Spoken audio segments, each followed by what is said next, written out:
Hello friends, welcome back to my channel. आज के session में आइए हम देखते हैं। तो आज के सेशन के कंटेंट्स देख लेते हैं। आज के सेशन में हम देखेंगे diffraction of light, difference between interference and diffraction, types of diffraction, difference between Fresnel's and Fraunhofer's diffraction, Fraunhofer's diffraction at a single slit. और इसके अंतर्गत हम देखेंगे condition for maxima and minima, linear width of principal maxima, angular width of principal maxima, and in last we will see one motivational quote. तो आइए friends, हम देखते हैं डिफ्रैक्शन। तो what is diffraction? Let us see. Diffraction is a diffraction phenomena is a common characteristics of all kinds of waves. That means सभी प्रकार की जो waves हैं उसमें डिफ्रैक्शन phenomena होती है। और जब वेव्स जो है किसी ऑब्स्टेकल्स के पास से, ऑब्स्टेकल मतलब एक बैरियर के पास से पास होती है, तो वो उस ऑब्स्टेकल के एज से, किनारे से थोड़ा बेंड हो जाती है। और वेव्स की इस बेंडिंग को ही ऑब्स्टेकल के पास, वेव्स की इस बेंडिंग या अपने रेक्टिलिनियर पाथ से जो डेविएशन होती है, दैट इज कॉल्ड डिफ्रैक्शन। आइए हम देखें डिफ्रैक्शन ऑफ लाइट। तो suppose this is the light rays which is coming from this side and this is one obstacle and this is one screen. तो जो ये लाइट रेज ऑब्स्टिकल से आगे cross होगी तो इस प्रकार निकल जाती है। अब और इस एरिया में आपका शेडो एरिया रहती है, this is the geometrical shadow area, और ये पूरे डार्क रहती है। अब हम ये एक दूसरी लाइट रेज देखते हैं जो कि लेफ्ट साइड से ही ये ऑब्स्टेकल से होकर पास होती है, और ये दिस इज द स्क्रीन। जब ये ऑब्स्टेकल से होकर आगे बढ़ती है तो ये इस प्रकार ऑब्स्टेकल के एज से ये बेंड हो जाती है। तो आइए हम देखें, यहाँ पर ऑब्स्टेकल के पास लाइट रेज बेंड नहीं हुई, यहाँ पर बेंड हुई। तो what is the reason of this? Let us see. और इस लाइट रेज की इधर का पार्ट ज्योमेट्रिकल शेडो रीजन में भी कुछ लाइट रेज हम देख पा रहे हैं, वो इंटर हो गया है, और इसके बाद ऊपर का हिस्सा क्या होती है? डार्क होती है। ये ऊपर और ये नीचे के पार्ट डार्क होती है।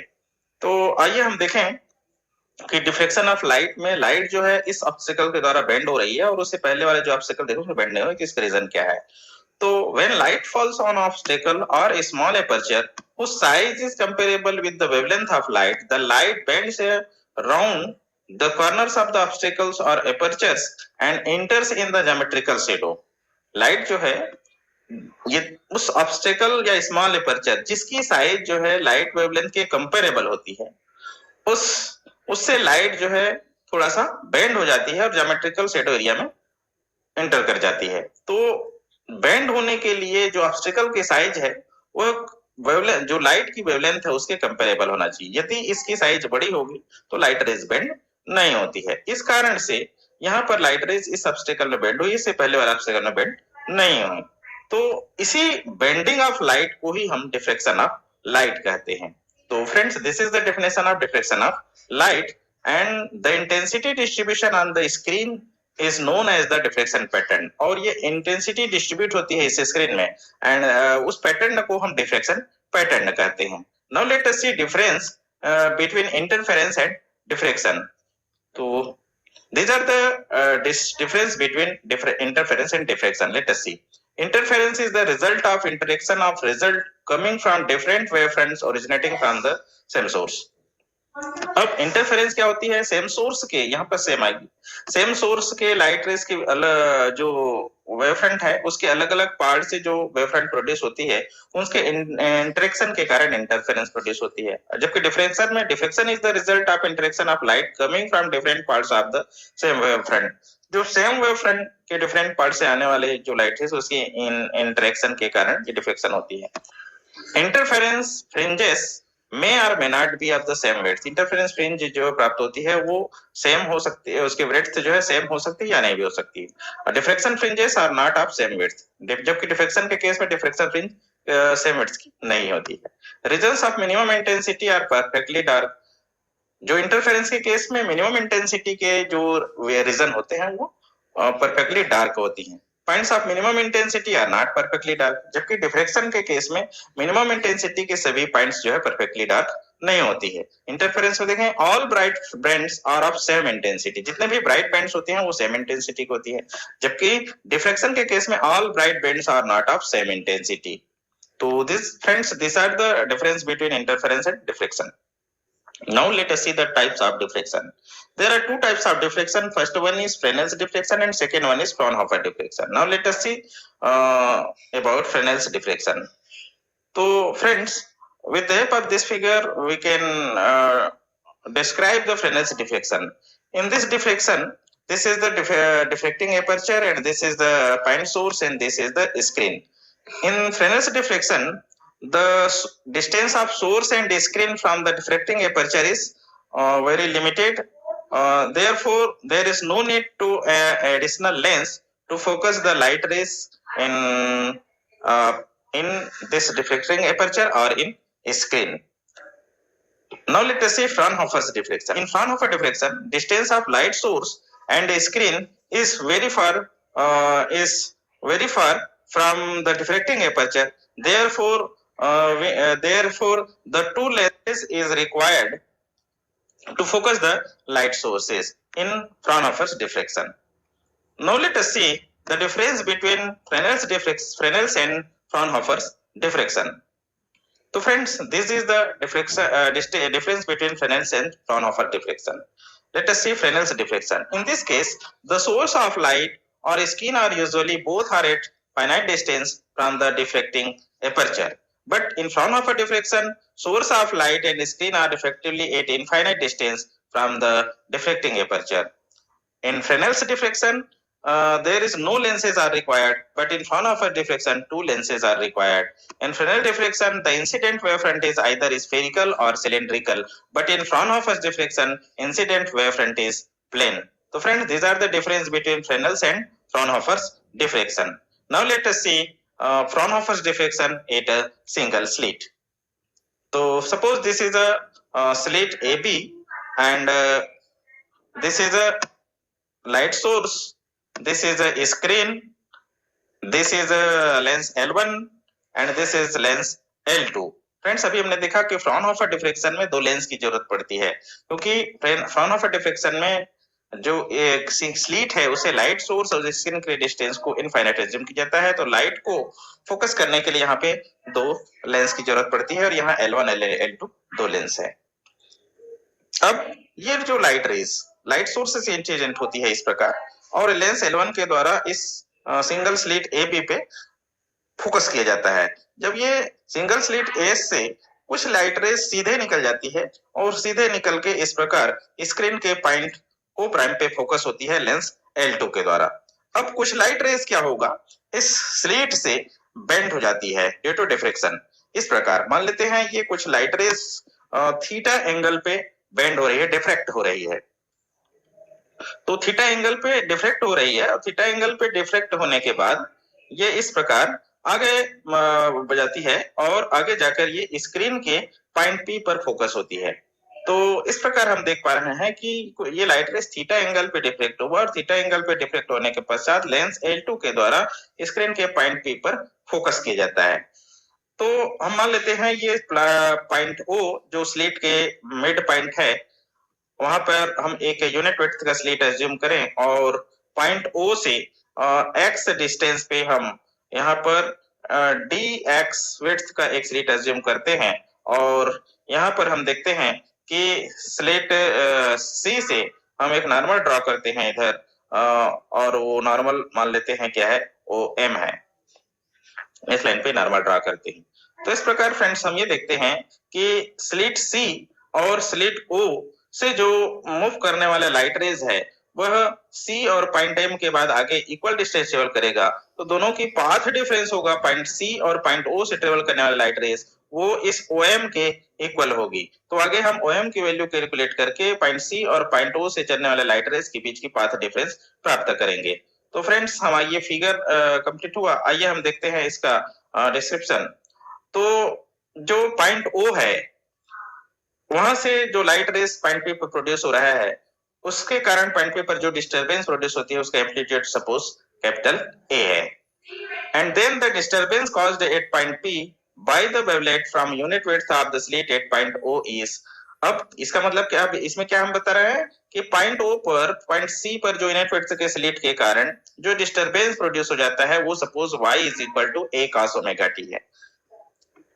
अब the amplitude of disturbance at point P due to slit of width dx at point C will be ADX। हमने ये देखा कि पॉइंट O पर जो यूनिट विड्थ की स्लीट है उसके कारण पॉइंट P पर जो प्रोड्यूस डिस्टरबेंस उसका एम्पलीट्यूड A है, तो पॉइंट C पर जो dx विड्थ की स्लीट है उसके कारण पॉइंट P पर जो प्रोड्यूस डिस्टरबेंस की amplitude according to previous sentence it will be ADX।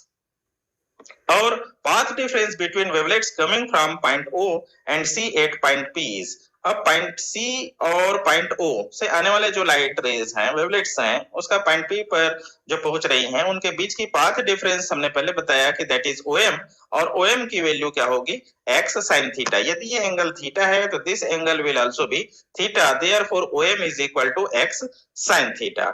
और पाथ डिफरेंस हमने निकाल लिया तो करस्पॉन्डिंग फेज डिफरेंस भी हम निकाल लेंगे, क्योंकि फेज डिफरेंस और पाथ डिफरेंस के बीच की रिलेशन हमें मालूम है। तो phase difference delta will be equal to 2 pi by lambda into path difference, that means x sin theta. And let disturbance caused at point P due to wavelets coming from slit of width dx be dy। अब dx point C पर जो dx width के slit है उसके कारण point P पर जो produce disturbance है वो सपोज dy है, therefore dy will be equal to this ADX cos omega t minus 2 pi by lambda x sin theta. ये क्यों? क्योंकि हमने पहले देखा कि पॉइंट C पर जो dx विड्थ है उसके कारण लाने वाले लाइट रेज के बीच के लिए एम्पलीट्यूड हमने ADX बताया, और उनके बीच की जो फेज डिफरेंस अभी हमने निकाला पॉइंट C और पॉइंट O से आने वाले लाइट रेज की phase difference 2 pi by lambda x sin theta. इसलिए हम dy इज इक्वल टू लिख सकते हैं ADX cos omega t minus 2 pi by lambda x sin theta. Suppose this is equation number 1। अब फ्रेंड्स हम ये देखते हैं कि जो टोटल स्लिट है जिनकी विड्थ है A, उसके कारण पॉइंट P पर जो प्रोड्यूस डिस्टरबेंस है उसकी वैल्यू क्या होगी वो हम देखें। तो उसकी वैल्यू हम जो इक्वेशन नंबर 1 है उसको इंटीग्रेट करके एक सर्टेन लिमिट लेकर इंटीग्रेट करके पॉइंट P पर प्रोड्यूस डिस्टरबेंस की वैल्यू हम प्राप्त कर लेते हैं। तो वो इस प्रकार होगी, मान लेते हैं कि पॉइंट P पर जो प्रोड्यूस डिस्टरबेंस टोटल स्लिट के कारण वो कैपिटल Y है, then capital Y will be equal to integration of dy और लिमिट है minus a/2 to plus a/2। Friends अब dy की वैल्यू हम यहाँ पुट कर देते हैं, तो dy की वैल्यू पुट करेंगे तो y इज इक्वल टू क्या हो जाएगा, integration of a cos omega t minus 2 pi by lambda x sin theta dx, क्योंकि dx सामने था उसको हम इधर ले आए और लिमिट हो जाएगा minus a/2 to plus a/2। अब आइए हम देखते हैं इसको इंटीग्रेट करने के लिए आगे। यहाँ पर हम देखते हैं कि ये एक फार्मूला के रूप में है cos a minus b, cos a minus b, उस फार्मूले का यूज करेंगे तो हमारा ये टर्म्स इस प्रकार आ जाएगा, integration of a cos of omega t cos up to pi by lambda x sin theta plus sin omega t sin 2 pi by lambda x sin theta dx, क्योंकि हमने ये फार्मूला यूज किए हैं cos a minus b is equal to cos a cos b plus sin a sin b। इस formula का use करेंगे तो हमारा ये टर्म्स जो है इस रूप में कन्वर्ट हो जाएगा। आइए अब हम देखते हैं नेक्स्ट। अब इस टर्म्स को हम इंटीग्रेट करेंगे, इसको इंटीग्रेट करेंगे तो पहले ये टर्म्स इंटीग्रेट करेंगे x के रिस्पेक्ट में, तो हमारा cos omega t, a cos omega t यहाँ कांस्टेंट हो जाएगा, इसको इंटीग्रेट करेंगे। सिमिलरली यहाँ पर a sin omega t constant होगा और ये टर्म्स का इंटीग्रेट करेंगे। तो आइए हम देखते हैं नेक्स्ट टर्म्स क्या हो जाएगी। तो नेक्स्ट टर्म्स को हम इस प्रकार लिख सकते हैं, a cos omega t integration से बाहर कर लिए क्योंकि x के रिस्पेक्ट में डिफरेंशिएट करेंगे तो ये टर्म्स कांस्टेंट होगी। यहाँ पर भी सेकंड टर्म्स में a sin omega t constant है तो इसको हम इंटीग्रेशन से बाहर कर लिए क्योंकि x के रिस्पेक्ट में हम इसको इंटीग्रेट करेंगे। अब आइए हम देखते हैं कि फर्स्ट टर्म का इंटीग्रेशन क्या होगी and what will be the integration of second term. तो this is the integration of first term and this is the integration of second term. तो फर्स्ट टर्म के इंटीग्रेशन में a cos ओमेगा t तो पहले ही हो जाएगा। cos का integration जैसे cos थीटा का इंटीग्रेशन हमें मालूम है, cos थीटा का इंटीग्रेशन sin थीटा होती है, तो ये cos का cos 2 pi by lambda x sin theta का क्या हो जाएगा, sin 2 pi by lambda x sin theta, और 2 pi by lambda x sin theta, चूंकि ये फंक्शन का फंक्शन है इसलिए 2 pi by lambda x sin theta का फिर से इंटीग्रेट करेंगे तो ये नीचे में आ जाएगा डिनोमिनेटर में 2 pi by lambda x sin theta और इसके लिमिट हो जाएगी minus a/2 plus a/2। Similarly friends sine की इंटीग्रेशन चूंकि माइनस cos थीटा होती है, माइनस sin थीटा यदि दे तो उसका इंटीग्रेशन माइनस cos थीटा, तो इसकी इंटीग्रेशन करेंगे तो हमें ये सेकंड टर्म्स इस प्रकार प्राप्त होगी। आइए अब हम अपर लिमिट और लोअर लिमिट पुट करते हैं दोनों टर्म्स में, तो क्या मिलता है ये देखते हैं।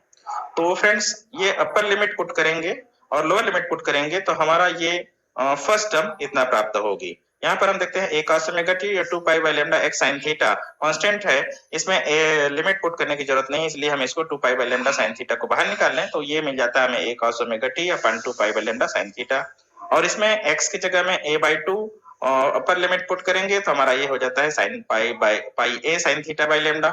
यहाँ पर a बाई 2 पुट करेंगे तो ये 2 और ये 2 कैंसिल हो जाता है, पाई a by lambda sine theta ये हो जाता है। Similarly minus a by 2 put करेंगे तो हमें क्या मिलता है, minus pi a sine theta by lambda. आइए फ्रेंड्स हम सेकंड टर्म्स को देखें। सेकंड टर्म्स में हम ये लिमिट पुट करेंगे तो हमें ये प्राप्त होती है, इस प्रकार ये टर्म्स प्राप्त होती है। आइए हम देखें इसका नेक्स्ट सॉल्यूशन क्या होगी। नेक्स्ट सॉल्व जब करते हैं तो फ्रेंड्स हमें जो मिला y is equal to a cos omega t 2 pi by lambda sin theta 2 sin pi a sin theta by lambda minus 0 मिलती है। तो इस प्रकार जो सेकंड टर्म्स हो जाती है, सेकंड टर्म्स 0 हो जाती है और फर्स्ट टर्म हमें ये मिलती है। सेकंड टर्म 0 क्यों होगा, आइए हम देखें।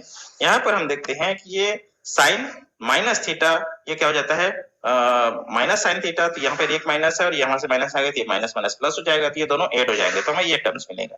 जबकि यहाँ पर साइन माइनस कॉस थीटा यदि ले इतने पर थीटा माने तो ये कॉस थीटा ही होता है, तो ये टर्म्स दोनों 0 हो जाएंगे, तो हमारा ये सेकंड टर्म्स पूरी तरह 0 हो जाएगा।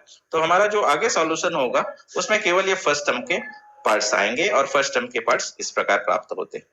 आइए हम इसको और सॉल्व करें, तो सॉल्व करेंगे तो हम देखते हैं y is equal to a cos omega t sin pi a sin theta by lambda upon pi by lambda sin theta. ये 2 और ये 2 कैंसिल हो गया, pi by lambda sin theta इधर डिनोमिनेटर में ले आए। अब फ्रेंड्स हम इसमें क्या करते हैं, न्यूमरेटर और डिनोमिनेटर दोनों में हम a को मल्टीप्लाई कर देते हैं, स्मॉल a को। तो स्मॉल a मल्टीप्लाई किए तो ये हो गया a cos omega t sin pi a sin theta by lambda already है, यहाँ पर डिनोमिनेटर में a मल्टीप्लाई करेंगे तो पाई a sin theta by lambda हो गई। अब फ्रेंड्स हम मान लेते हैं कि जो पाई a sin theta by lambda है उसकी जगह में p लिख दें, तो जब p लिखेंगे तो जो पॉइंट p पर जो प्रोड्यूस्ड डिस्टरबेंस है कैपिटल Y उसकी वैल्यू क्या हो जाएगी, वो हो जाएगी a sin p upon p cos omega t। तो हमें ये प्राप्त हुई और मान लेते हैं दिस इज इक्वेशन नंबर 2। तो फ्रेंड्स यहाँ इस इक्वेशन से ये क्लियर हो रहा है कि हमारा a sin p upon p ये किसको डिनोट करता है, ये एम्पलीट्यूड को डिनोट करता है और जो रिजल्टेंट डिस्टरबेंस है उसकी एम्पलीट्यूड को। तो यहाँ hence resultant amplitude at angle theta, क्योंकि थीटा एंगल पे जो डिफ्लेक्टेड लाइट है उसके कारण पॉइंट पे पर प्रोड्यूस डिस्टरबेंस प्रोड्यूस हो रहा है, इस कारण से ये थीटा एंगल पे जो रिजल्टेंट एम्पलीट्यूड होगी, थीटा एंगल पे जो डिस्टरबेंस प्रोड्यूस हुआ है उसके कारण resultant amplitude that is given by r theta is equal to a sin p upon p। अब थीटा की वैल्यू यदि 0 हो तो p की वैल्यू 0 हो जाएगा। अब p की वैल्यू 0 होगी तो यहाँ हम लिमिट पुट करेंगे तो sin p tends to 0 sin p upon p is equal to 1, अर्थात थीटा यदि 0 हो तो उस केस में p भी 0 हो जाएगा और उस केस में sin p अपन p की वैल्यू 1 के इक्वल हो जाएगी, और इसलिए हम थीटा की जगह 0 है तो r 0 हो जाएगा, r 0 की वैल्यू क्या हो जाएगी a। तो इस प्रकार हम जो ये रिजल्टेंट एम्पलीट्यूड है उसको हम इस प्रकार लिख सकते हैं कि r theta is equal to r0 sin p upon p, और r0 किसके इक्वल है, this is equal to a capital A into small a। तो फ्रेंड्स जैसा कि हमें मालूम है इंटेंसिटी और एम्पलीट्यूड में इस प्रकार का रिलेशन होती है, अर्थात इंटेंसिटी जो है एम्पलीट्यूड के स्क्वायर के प्रोपोर्शनल होती है। तो यहाँ हमें एम्पलीट्यूड ये मिल गया है, इस एम्पलीट्यूड की वैल्यू हम यहाँ पुट करेंगे तो उसे हम रिजल्टेंट इंटेंसिटी पॉइंट पी पर जो होगी उसकी वैल्यू प्राप्त कर लेते हैं। तो resultant intensity at point P is given by I theta proportional to R theta square. Suppose जो पॉइंट पी पर रिजल्टेंट इंटेंसिटी है वो आई थीटा है, तो ये क्या है, प्रोपोर्शनल है आर थीटा स्क्वायर के।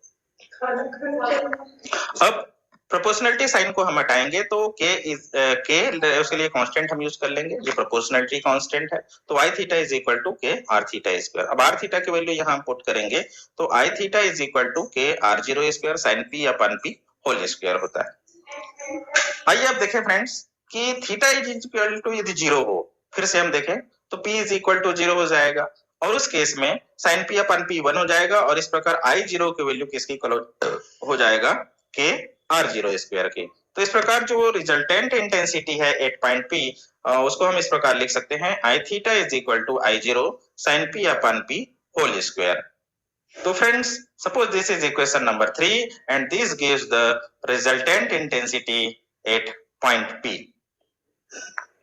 तो आइए फ्रेंड्स, हमने अभी जो पॉइंट P पर रिजल्टेंट इंटेंसिटी की फार्मूला प्राप्त किए हैं उसके हेल्प से मैक्सिमा और मिनिमा के लिए कंडीशन प्राप्त करते हैं।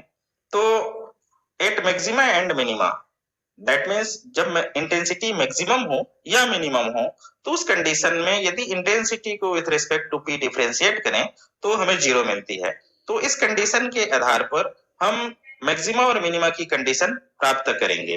तो आइए हम I की वैल्यू यहाँ पुट करेंगे। ये I एक्चुअल में I थीटा है, तो I थीटा की वैल्यू हम पुट करेंगे और उसको with respect to P differentiate करते हैं तो क्या मिलता है ये देखते हैं। This is the value of I theta I0 sin P upon P whole square, इसको विथ रिस्पेक्ट टू P आइए हम डिफरेंशिएट करें। तो डिफरेंशिएट करेंगे तो क्या मिलेगा हमें, I0 कांस्टेंट है, ये बाहर हो गया। अब इस टर्म्स को हम डिफरेंशिएट करेंगे तो यहाँ क्या हो जाएगा, जो स्क्वायर है और इसका डिफरेंशिएशन क्या होती है, जैसे x स्क्वायर की डिफरेंशिएशन या x to the power n है, उसकी डिफरेंशिएशन क्या होती है, n x to the power n minus 1। उस फार्मूले का डिफरेंशिएट करेंगे क्या हो जाएगा 2 इधर सामने और sin p अपन p। चूंकि ये फंक्शन का फंक्शन है तो इसका फिर से डिफरेंशिएशन होगा, और ये अंदर जब डिफरेंशिएशन होता है तो ये किस फॉर्म में है, u by v के फंक्शन के रूप में है, अर्थात दो फंक्शन के डिवाइड के रूप में है। तो यहाँ पर फिर से एक फार्मूला लगेगा। उस फार्मूले में क्या होता है, denominator into differentiation of numerator. तो यहाँ न्यूमरेटर क्या है sin p और डिनोमिनेटर क्या है p है, तो यहाँ डिनोमिनेटर को गया p और उसके बाद फार्मूले में होता है डिफरेंशिएशन ऑफ न्यूमरेटर। तो न्यूमरेटर क्या है sin p, उसका डिफरेंशिएशन cos p, फिर माइनस होता है फार्मूले में, और उसके बाद क्या होता है numerator into differentiation of denominator. तो p का p के रेस्पेक्ट हम डिफरेंशिएट करेंगे तो 1 मिलता है और अपान होता है स्क्वायर ऑफ डिनोमिनेटर। तो यहाँ पर डिनोमिनेटर p है तो उसका स्क्वायर कर दिए। तो इस प्रकार फ्रेंड्स इस टर्म्स को हम डिफरेंशिएट करें तो हमें इतना प्राप्त होती है। अब आइए इसको सॉल्व करें। तो सॉल्व करने पर हम देखते हैं कि इस टर्म में इन सभी के मल्टीप्लिकेशन इक्वल है 0 के, तो इसमें हम ये कर सकते हैं कि या तो ये 0 होगी या फिर ये 0 होगी। तो आइए हम देखें कि ये p जो p cos p minus sin p is equal to 0 है, इसको हम 10p is equal to p लिख सकते हैं। इसको सॉल्व करेंगे तो ये हो जाएगा 10p is equal to p। अब हम देखते हैं, let's take sin p upon p is equal to 0। जब sin p is equal to sin p upon p is equal to 0 लेंगे तो उस केस में जो रिजल्टेंट इंटेंसिटी का फार्मूला है उसके अनुसार हम कर सकते हैं कि I theta is equal to 0। इसका मतलब क्या है, ये term sin p upon p is equal to 0 क्या बताएगा, ये कंडीशन देता है मिनिमा की कंडीशन, अर्थात मिनिमम इंटेंसिटी को। तो sin p upon p is equal to 0 से हम मिनिमम इंटेंसिटी की कंडीशन प्राप्त करेंगे। तो आइए हम देखते हैं, hence sin p upon p is equal to 0 gives the condition of minima, and second part जो मिलता है वो 10p is equal to p represent the condition of maxima. तो आइए इस मिनिमा की कंडीशन और मैक्सिमा की कंडीशन जो है उसके आधार पर आगे हम स्टडी करते हैं। तो late us see the condition for minima. When sin p upon p is equal to 0, जब sin p upon p is equal to 0 है तो p की कुछ वैल्यू होगी, और ये कब 0 होगी, जब p is equal to plus minus m pi हो। p की वैल्यू यदि प्लस माइनस m पाई हो तो उस कंडीशन में sin p अपन p की वैल्यू क्या होगी, 0 होगी, जहां पर m की वैल्यू 1 2 3 इत्यादि होगी। m की वैल्यू 0 नहीं हो सकती। यदि m की वैल्यू 0 होगी तो उस कंडीशन में sin p अपन p की वैल्यू 1 हो जाएगी। तो हमारा जो कंडीशन है मिनिमा का वो सेटिस्फाइड नहीं होगा, वहां पे मैक्सिमा की कंडीशन सेटिस्फाइड हो जाएगी। तो फ्रेंड्स मिनिमा के लिए कंडीशन हमने प्राप्त किया sin p upon p is equal to 0, और ये कब 0 होगी, जब p is equal to plus minus m pi हो। और p की वैल्यू यहाँ पुट करते हैं। p की वैल्यू हमने क्या लिया था, पाई a sin theta by lambda. अब p की वैल्यू पुट करेंगे और इसको सॉल्व करेंगे तो हम देखते हैं क्या मिलता है हमें, a sin theta is equal to plus minus m lambda. तो friends this is the condition for minima in Fraunhofer's diffraction at a single slit, अर्थात a sin theta is equal to plus minus m lambda Fraunhofer diffraction single slit में Fraunhofer diffraction के लिए minima की condition है a sin theta is equal to plus minus m lambda। Here I minimum is equal to 0, इस condition में minimum जो intensity वो 0 होती है। Now let us see the condition for maxima। तो हमने देखा कि 10p is equal to p maxima की कंडीशन देती है। तो 10p is equal to p जब मैक्सिमा की कंडीशन देती है तो इसमें यहाँ पे हम देखेंगे कि to find the value of p for which the above condition is satisfied, let us draw two graph y is equal to p and y is equal to 10p। ये हमें मिनिमम मैक्सिमा की condition देती है, तो p की वह value जिस पर ये इक्वेशन सेटिस्फाइड होती है उसको प्राप्त करने के लिए क्या करते हैं, हम दो ग्राफ ड्रॉ करते हैं, एक y is equal to p and y is equal to 10p। अब फ्रेंड्स हम देखते हैं कि y is equal जो p है वो एक लीनियर लाइन है जो कि ओरिजिन के थ्रू आगे बढ़ती है, और y is equal to 10p एक डिसकंटिन्यूअस कर्व है which has many branches। हम देखते हैं कि y is equal to 10p एक डिसकंटिन्यूअस कर्व होती है जिसके कई ब्रांचेस होती हैं। क्यों डिसकंटिन्यूअस कर्व है? क्योंकि जब p की वैल्यू 0 हो, पाई हो, 2 पाई हो, 3 पाई हो, तब p की वैल्यू 0 होती है, जबकि p की value pi by 2, 3 pi by 2, 5 pi by 2 हो तो उस कंडीशन में p की वैल्यू इनफाइनाइट होती है। इस कारण से y is equal to 10p जो है डिसकंटिन्यूअस कर्व होती है जिसके बहुत सारे ब्रांच होते हैं। तो आइए हम अब ये graph y is equal to p और y is equal to 10p के लिए ग्राफ प्लॉट करते हैं और वो देखते हैं कैसे बनता है।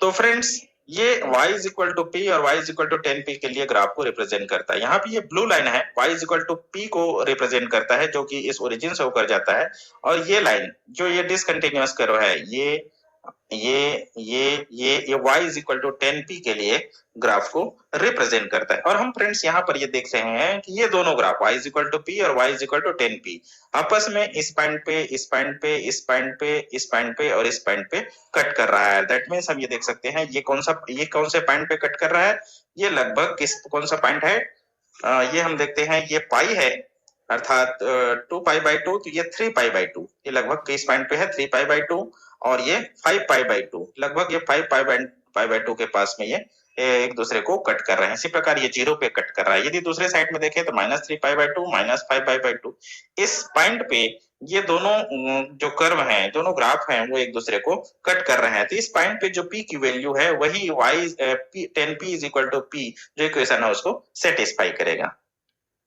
तो point of intersection of both graph satisfy the condition p is equal to 10p। तो फ्रेंड्स हम फिगर में देख चुके हैं कि कौन से पॉइंट पर दोनों ग्राफ एक दूसरे को इंटरसेक्ट करते हैं, और उस पॉइंट ऑफ इंटरसेक्शन पे जो p की वैल्यू है वही p is equal to 10p जो इक्वेशन है उसको सेटिस्फाई करेगा। तो वो कौन कौन से पॉइंट हमने ऑलरेडी देख चुके हैं। This gives the value of p where the intensity is maximum and the condition p is equal to 10p is satisfied। और वो कौन कौन से पॉइंट है, p is equal to 0 and p is equal to 3 pi by 2, 5 pi by 2 approximately, positive side में, negative side में -3 पाई by 2, -5 by 2 इत्यादि points हैं। Here central maxima is obtained corresponding to p is equal to 0। यहाँ पर p is equal to 0 पर भी जो maxima की कंडीशन है वो सेटिस्फाई हो रहा है, तो p is equal to 0 पर सेंट्रल मैक्सिमा प्राप्त होती है, और p की value 3 pi by 2, 5 pi by 2 पर भी ये p is equal to 10p satisfy हुआ है। तो इस पॉइंट पर अदर मैक्सिमा प्राप्त होती है, उसे हम सेकेंडरी मैक्सिमा कहते हैं। अब हम देखते हैं सेंट्रल मैक्सिमा के लिए। सेंट्रल मैक्सिमा कब मिलती है, अभी हमने देखा p is equal to 0 पे, तो p is equal to 0 पे हमें सेंट्रल मैक्सिमा मिल रही है। अब p की वैल्यू हम यहाँ पुट कर दें तो पाई ए साइन थीटा अपन लैम्डा है p की वैल्यू, तो यहाँ पर से हम देखते हैं theta is equal to 0 degree पर। दैट मींस जो सेंट्रल मैक्सिमा है वह कहाँ पर प्राप्त होगी, थीटा इज इक्वल टू 0 पे। दैट मींस जो हमारा फिगर हमने पहले देखा उसके पॉइंट ओ पर सेंट्रल मैक्सिमा प्राप्त होगी। Hence, central maxima is obtained at theta is equal to 0 degree angle and intensity at central maxima is I is equal to I0। That means central maxima पे intensity की value I0 के equal होगी। अब secondary maxima के लिए हम देख रहे हैं कि p की value 3 pi by 2, 5 pi by 2 इस प्रकार आगे है, तो उसको हम जनरलाइज्ड फॉर्म इस प्रकार लिख सकते हैं p is equal to 2m plus 1 pi by 2। तो इस p के इस वैल्यू के लिए सेकेंडरी मैक्सिमा प्राप्त होती है। p की वैल्यू यहाँ पुट करते हैं, यहाँ m की वैल्यू क्या है 1 2 3 है। अब p की वैल्यू हम पुट करें कि pi A sine theta by lambda, तो हम यहाँ पर देखते हैं pi A sine theta by lambda is equal to 2m plus 1 pi by 2 हो जाती है। अब इसको सॉल्व करते हैं तो हमें क्या मिलती है, a sin theta is equal to 2m plus 1 lambda by 2। तो friends this is the condition for secondary maxima. अब यहाँ पर m की वैल्यू 1 2 3 है, तो m की value 1 2 3 and so on put करते हैं तो हमें first order, second order, third order का सेकेंडरी मैक्सिमा प्राप्त होती है। तो ये कंडीशन है किसके लिए, सेकेंडरी मैक्सिमा के लिए। तो आइए अब हम देखें, let's see the intensity at various secondary maxima. अब जो सेकेंडरी मैक्सिमा अलग अलग सेकेंडरी मैक्सिमा मिल रहे हैं उसकी इंटेंसिटी या क्या सेम रहती है या किस प्रकार चेंज होती है वो हम देख लें। तो intensity at first secondary maxima. तो फर्स्ट सेकेंडरी मैक्सिमा में जो पी की वैल्यू है वह 3π/2 पुट करके फर्स्ट सेकेंडरी मैक्सिमम इंटेंसिटी की वैल्यू प्राप्त कर लेते हैं। और यहाँ पर इंटेंसिटी की वैल्यू किसके इक्वल है, I0/22। और I0 क्या है, I0 is the intensity of central maxima. इसी प्रकार हम सेकंड सेकेंडरी मैक्सिमा की इंटेंसिटी प्राप्त कर लेंगे। और सेकंड सेकेंडरी मैक्सिमा किस पॉइंट पर प्राप्त होती है, 5π/2 पे, अर्थात पी की वैल्यू 5π/2 है। इस पर इंटेंसिटी क्या मिला हमें, I0/62। हम देख पा रहे हैं कि फर्स्ट सेकेंडरी मैक्सिमा की इंटेंसिटी इतना है, सेकंड सेकेंडरी मैक्सिमा कितना है, अर्थात ये सेकंड सेकेंडरी मैक्सिमा की इंटेंसिटी कम हो गई। इसी प्रकार हम थर्ड सेकेंडरी मैक्सिमा की इंटेंसिटी देखें तो वो हमें मिलेगा I0/120, ये और कम हो गया। और इसी प्रकार हम यदि देखें तो आगे सेकेंडरी मैक्सिमा के ऑर्डर बढ़ने से उनकी इंटेंसिटी कंटिन्यूअसली और रैपिडली डिक्रीज होते जाती है। तो हम इसे इस प्रकार कर सकते हैं, in this way it is clear that we get other secondary maxima of decreasing intensity in either sides of central maxima in deflection pattern of single slit. अर्थात सिंगल स्लिट की जो डिफ्लेक्शन पैटर्न है उसमें central maxima के दोनों side में जो secondary maxima प्राप्त होती है उसकी इंटेंसिटी कंटिन्यूअसली ऑर्डर बढ़ने पर डिक्रीज होती जाती है। तो intensity distribution curve of Fraunhofer deflection eight a single slit. तो फ्रेंड्स हमने देखा कि सेंट्रल मैक्सिमा के दोनों साइड में डिक्रीजिंग इंटेंसिटी की सेकेंडरी मैक्सिमा मिलती है। तो आइए हम सिंगल स्लिट पर फ्रॉनहोफर डिफ्लेक्शन के केस में इंटेंसिटी डिस्ट्रीब्यूशन किस प्रकार होती है उसे हम एक कर्व के थ्रू देखते हैं। तो हमने ये देखा कि इस ग्राफ के थ्रू हम ये प्राप्त किए हैं कि कहाँ पे मिनिमा होगी और कहाँ पे मैक्सिमा होगी। ये हमने देखा है, मैक्सिमा कहाँ पे होगी, जहां पर ये दोनों ग्राफ आपस में एक दूसरे को इंटरसेक्ट करते हैं वहां पे मैक्सिमा है, और जहां पर ये एक दूसरे को कट नहीं करते उस पॉइंट पे मिनिमा है। और जो π=0 पर सेंट्रल मैक्सिमा मिलती है और बाकी इस दूसरे पॉइंट ऑफ इंटरसेक्शन पे सेकेंडरी मैक्सिमा मिलती है अलग ऑर्डर की।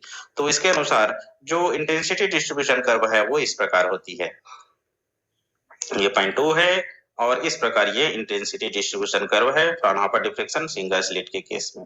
हम देख पा रहे हैं कि पॉइंट O पर ये इंटेंसिटी मैक्सिमम है और ये सेंट्रल मैक्सिमा है, ये फर्स्ट ऑर्डर सेकेंडरी मैक्सिमा, ये सेकेंड ऑर्डर सेकेंडरी मैक्सिमा और ये मिनिमा को रिप्रेजेंट करता है। These are the minimas and these are the secondary maximas. These are first order secondary maxima, these are second order secondary maxima, और इसके आगे third order secondary maxima होगा इसके सेंट्रल मैक्सिमा के दोनों साइड में। सेंट्रल मैक्सिमा में जो इंटेंसिटी है उसकी वैल्यू क्या है, I0 के इक्वल है। तो friends these are the intensity distribution curve of Fraunhofer deflection at single slit. अब जो प्रिंसिपल मैक्सिमा प्राप्त हुई है, हमने अभी देखा प्रिंसिपल मैक्सिमा, उसका लिनियर विड्थ क्या है वो हम देखते हैं। तो if x is the distance of the first secondary maxima from the center of the principal maxima मतलब central maxima, then the width of central maxima is, यदि x जो है first central maxima secondary maxima की distance है central maxima के centre से, तो central maxima की विड्थ को हम इस प्रकार लिख सकते हैं, W = 2x। जो सेंट्रल मैक्सिमा है उसकी विड्थ क्या हो जाएगी, x की डबल हो जाएगी और वो 2x के इक्वल होगी। और if the lens L2 is very near to the slit or the screen is very far from the lens and f is the focal length of the lens, then OO prime is f is very large। इस case में OA prime की value f होगी और वो बहुत अधिक होगी। और इस केस में हम इस प्रकार लिख सकते हैं कि sin theta is equal to x/f, sin theta is equal to x/f होगी। तो sin theta is equal to x/f जब होगी तो यहां से हम x की वैल्यू पुट करेंगे तो हमें क्या मिलेगा, but for the first minima के लिए हमने ये देखा कि sin theta is equal to λ/a, जो कंडीशन हमने देखा है मिनिमा के उसके अनुसार sin theta is equal to λ/a। तो यहाँ पर से sin थीटा की जो पहले अभी वैल्यू हमने प्राप्त किया ये वाला वैल्यू, और फर्स्ट मिनिमा के लिए जो वैल्यू है sin थीटा उसके अनुसार λ/a है, तो दोनों को हम इक्वेट कर लेते हैं। तो दोनों को इक्वेट करेंगे तो x/f is equal to λ/a मिल गया। अब यहाँ से हम x की वैल्यू प्राप्त कर रहे हैं तो x is equal to f λ/a, और इसकी x की वैल्यू हम पुट कर लेंगे तो हमारे पास जो सेंट्रल मैक्सिमा है उसके विड्थ क्या हो जाएगा, 2f λ/a। This is the linear width of principal maxima या फिर सेंट्रल मैक्सिमा। तो आइए फ्रेंड्स अब हम प्रिंसिपल मैक्सिमा या सेंट्रल मैक्सिमा जो है उसकी एंगुलर विड्थ देखते हैं। तो एंगुलर विड्थ क्या है, angular distance between first minima both sides of central maxima is called the angular width of central maxima, अर्थात जो सेंट्रल मैक्सिमा के दोनों साइड जो फर्स्ट मिनिमा है उसकी एंगुलर डिस्टेंस को हम सेंट्रल मैक्सिमा की एंगुलर विड्थ कहते हैं। तो since central maxima is obtained at a sin theta is equal to 0, friends हम ऑलरेडी देख चुके हैं कि सेंट्रल मैक्सिमा के केस में a sin theta is equal to 0 है और फर्स्ट मिनिमा के लिए a sin theta is equal to lambda प्राप्त होती है। तो इसके अनुसार it is clear that angular width of central maxima is inversely proportional to slit width a। यहाँ से हम थीटा की वैल्यू निकालेंगे तो हम देख सकते हैं कि ये इनवर्सली प्रोपोर्शनल टू होगा स्लिट की विड्थ a का। तो इस केस में therefore angular width of central maxima is given by theta is equal to sin inverse lambda by a। चूंकि थीटा की वैल्यू कम होती है इसलिए theta is equal to lambda by a हम लिख सकते हैं। तो friends this is the angular width of principal maxima। Okay friends, आज का सेशन थोड़ा लंबा हुआ क्योंकि टॉपिक ही लंबा था और एक ही साथ में पूरे सभी को डिस्क्राइब करना था, इसलिए थोड़ा आज का वीडियो लंबा हो गया। आज की सेशन में बस इतना ही। If you have any queries related to any point, then please ask through comment box. If you have not subscribed, then please subscribe and press bell icon to get the notification of every new videos. Okay friends, आइए हम आज की इस session को एक motivational quote के साथ finish करते हैं। तो आज के सेशन का मोटिवेशनल कोट है, victory is always possible for the person who refuses to stop fighting. अर्थात जीत जो है उस पर्सन के लिए हमेशा संभव होती है जो लड़ना कभी नहीं रोकता है, अर्थात लड़ने से कभी पीछे नहीं हटता है। अर्थात मेहनत करने से, संघर्ष करने से, लड़ना मतलब एक दूसरे से फाइटिंग करना, लड़ना नहीं है, इसका मतलब संघर्ष करना। जो भी परेशानियों से मेहनत करने से जो नहीं रुकता है, संघर्ष करने से नहीं रुकता है, उसकी विक्ट्री हमेशा पॉसिबल होता है और हमेशा वो जीत जाता है। और इस कोट को नेपोलियन हिल ने कहा था। तो ओके